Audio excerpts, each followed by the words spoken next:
Your source of creative flow, I've always thought, is an addiction. We show up every day. It shows up every day. The days we don't want to show up, doesn't matter. It still shows up every day. That's why it's an addiction. It wants you to create at all times.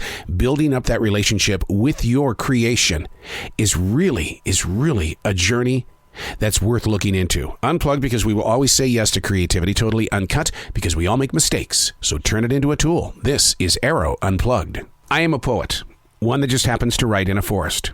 In 2015, I stepped into a very special collection of trees at the Billy Graham Library right here in Charlotte, North Carolina. While there, I did nothing but write, but I always believed they were never my words. They were the lyrics from Billy's forest. Nearly 2 years later, God spoke directly into my heart. He said, dude, it's time to grow beyond the library, to write within other collections of trees, mainly your own forest in South Charlotte, North Carolina.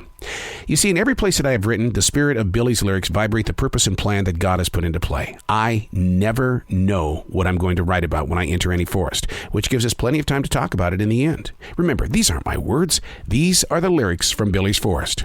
Chapter number 275, August 21st, 2021. I never know where these thoughts are going to land or what day and moment they'll appear in. I wonder if God moves through the same exact kind of creative flow. I picture this wave of energy being set free, but never truly reaching the intention until days or weeks later. I mean, look at how long Lazarus laid in silence before Jesus arrived. Yet, the holy leader knew immediately when the woman touched his robe. I posted a 44-year-old photograph of my teenage self on Facebook late last night. It was to help celebrate National Radio Day.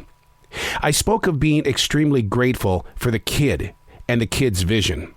All of this is because that kid in Montana gripped tightly to a thought, then decided to feed it every day. No matter how much pain has been placed inside the source of flow, the stream has never dried. What if I could say to that kid, your thoughts remain? What's his reaction going to be?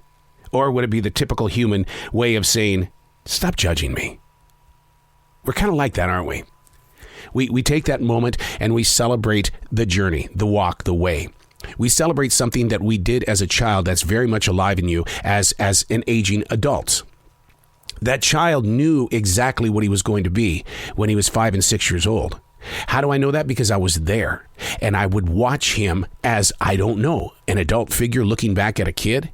And I watched him as he grew through the methods of madness that radio brought and all the storms that he marched through. And here we are because of that 5 or 6 year old who said, I'm going to do radio. And he did. And he's still doing it. But the biggest challenges that I face, and I think that in exchanging this with you today, that you might find something in this where you're going, I'm living the same life. And that is that at 59 years old, with digital podcasting and streaming and terrestrial radio in the state that it is, there's going to come a day where I have to look back at that 5-year-old kid in that bedroom in Billings, Montana, with a Mr. microphone that could broadcast 100 feet from his house. I'm going to have to look at that kid, and the words are not going to be, your thoughts remain. It's going to be, thank you for taking the time. It's been fun. It's been nice. But it's now over. I have to think about that. Because the day that I say so long to that kid, what's on the other side? I'm not talking about a white picket fence. I'm talking about what's on the other side of that child's dream. It's like the daily writing. I know that it was in July of 1994 when I started putting pen to paper. I also know that there was a second grader inside of me that started writing because the teacher gave him permission to write in class. And the teachers in the 11th and 12th grade did the same exact thing. Will there ever come a day when my hands can't write? Okay, now let's turn this around on you.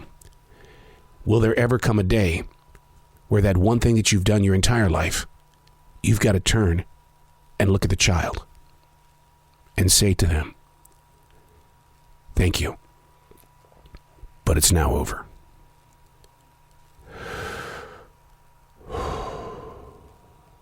Do you think that's what we all individually will go through when the transition starts to take place? Right there before we die, do we turn around and say, thank you, I'm Arroe. These are not my words. These are the lyrics from Billy's Forest.